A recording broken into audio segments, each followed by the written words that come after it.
Bien, ya reemplazamos la tarjeta porque esta traía problemas con la tarjeta de defrost. Probamos el sensor y el sensor estaba funcionando bien. Entonces el problema es que no estaba haciendo el ciclo de descongelación porque la tarjeta estaba mala. Miren, como nueva, y salió mala esta tarjeta.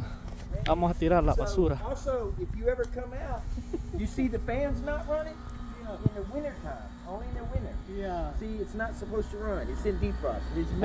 Ahí anda mi chalán traduciéndole ahí al señor.